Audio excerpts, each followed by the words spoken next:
So demak keyingi readingimiz bu bizda The History of the Tortoise, toshbaqalarni chiqishi, ya'ni tarixi. Birinchi o'rinda qilib olishimiz kerak bo'lgan ish bu 3 words, ya'ni nechta so'z qo'yishim kerak? 3 ta so'z qo'yishim kerak. Savollarga qarab chiqar ekanman. Birinchi savolimiz: What had to transfer from sea to land before any animals could migrate? Ya'ni nima o'zgarishi kerak edi? Hayvonlar suvdan quruqlikka chiqishi uchun, chiqishdan oldin nima o'zgarishi kerak edi? Hop, keyingisi: Which two processes are mentioned as those in which animals had to make big changes as they moved onto land? Qanaqa ikkita jarayon bo'lgan hayvonlar quruqlikka chiqqan vaqtida, ya'ni bunaqa katta o'zgarish bo'lgan vaqtda qanaqa ikkita jarayon sodir bo'lgan hayvonlar bilan? Uchinchi savolimiz: Which physical feature possessed by their ancestors do whales lack? Qanaqa physical feature bo'lgan, jismoniy, ya'ni tashqi ko'rinishi jihatidan xususiyati bo'lgan whaleslarda, ya'ni akulalarni ajdodlarida, ancestorlarida o'sha xususiyat bo'lgan, lekin akulalarda u narsa yo'q. Ana shu narsani topishimiz kerak. Keyingisi: Which animals might something have resembled? Mana shu Ichthyosaurus degan hayvonga qaysi hayvon o'xshab ketadi hozirgi kunda? Xo'p, demak, birinchi savolimizga qarab olamiz. Bu bizda nima o'zgarishi kerak edi? Ikkinchi savolimiz process haqida gap ketyapti.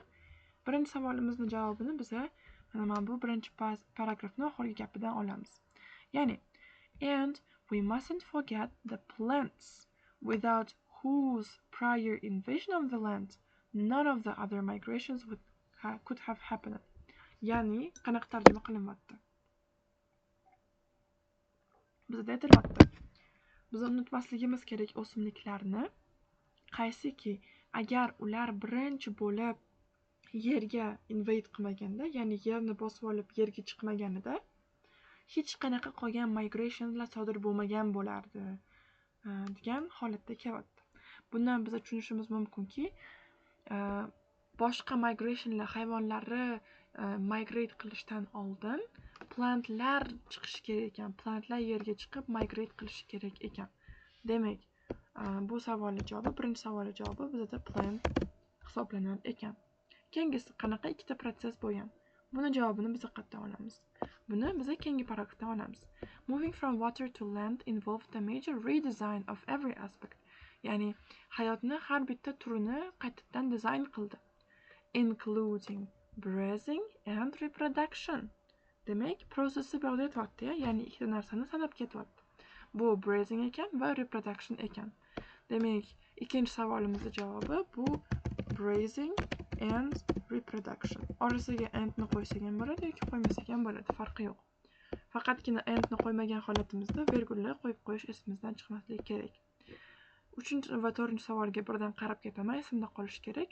Qanaqa physical featureda whalesda yo'q? Va to'rtinchi savolim bu hayvonga qaysi biri o'xshab ketadi? Xo'p, 20, ya'ni uchinchi savolning javobini men qayerdan olaman?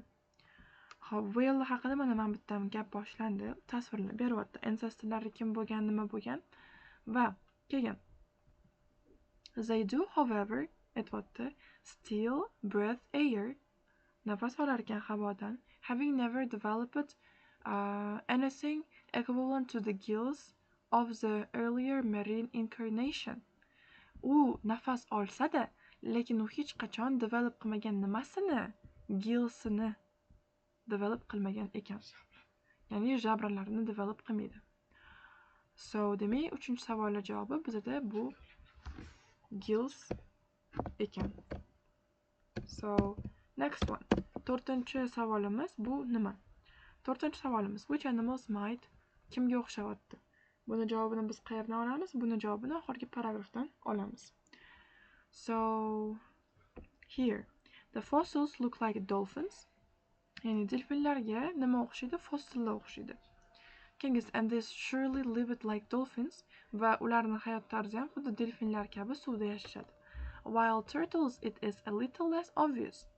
Turtlelarga bu narsa ozgina boshqacharoq ekan. Va undan oldin mana bu joyni o'qishimiz kerak edi.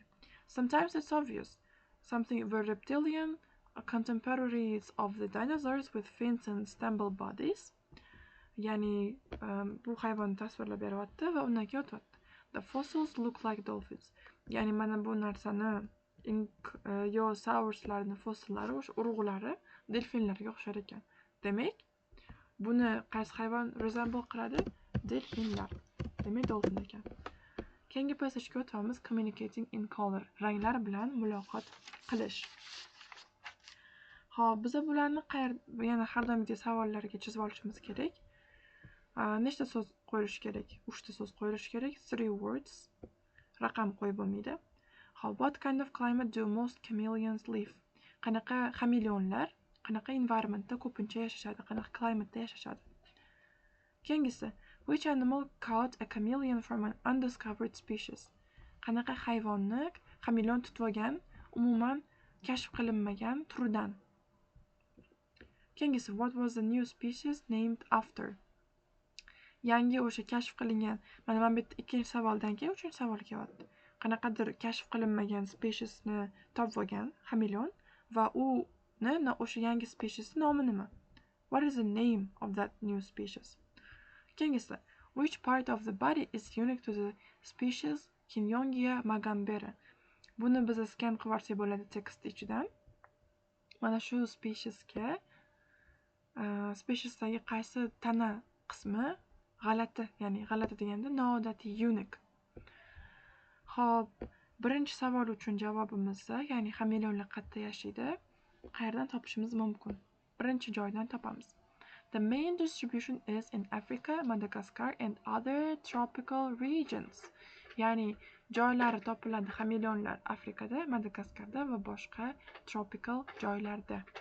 Demak, birinchi savolga javobimizni men tropical qilib qo'yishim mumkin ekan.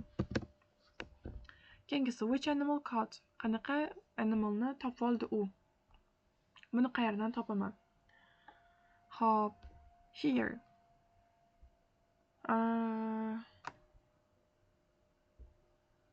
Dr. Andrew Marshall, a conservationist from York University, was surveying monkeys in Tanzania. Tanzaniyada monkeylarni o'rganib o'tgan ekan va u stumble across qilib qopti.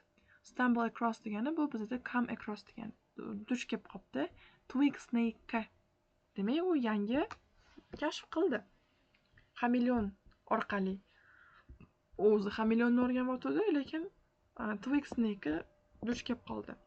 Demak, ikkinchi savolimizning javobi twig snake ekan. Ya'ni umuman kutmagan narsa nima? Twig snake. Nima discover qilinmagan? Twig snake. Keyingisi, what was the new species named after? Nimadan u ilhomlanib nom qo'yibdi? Buni demak biz qayerdan olamiz? In the Magambera forest, which frightened something. Though a colleague persuaded him not to touch it because of the risk of venom, Marshall suspected va bu yerda kelyapti. And took a photograph to send to colleagues who confirmed his suspicions. Kinyongia Magamhari, literally the chameleon from Magambera. Literally deb asosan ishlayotganimizda nomlar kelishi kerak bo'lsa, nomlarni qo'ymoqchi bo'lsak, biza ahamiyat berishimiz kerak bo'lgan narsa bu mana bu qo'sh tirnoqlar. Ya'ni qanaqadir nom qo'sh tirnoqlar bilan keladi. Va bu holatda ham Magambera forestdan u kelgan ekan. O'sha nom. Demak, bu savolga Magambera javobi to'g'ri keladi. 4-chi savolimiz, qanaqa tana turi g'alatiroq, ya'ni boshqacharoq? Aynan mana shu Magamberada. Xo'p, buni qayerdan topar ekanmiz? Buni so here in this case, just a second. So in this case, it was the bulge of scales on the chameleon's nose. Ya'ni xameleonni burni sal g'alatiroq ekan. Qolgan joylari normal measure qilingan, o'lchangan, boshi ham va boshqa joylari ham, faqatgina shu burnida bulge of scales degan so'zimiz bizda unique degan so'zga paraphrase bo'lib kelganligi uchun 4-savolning javobi shu bo'lar ekan.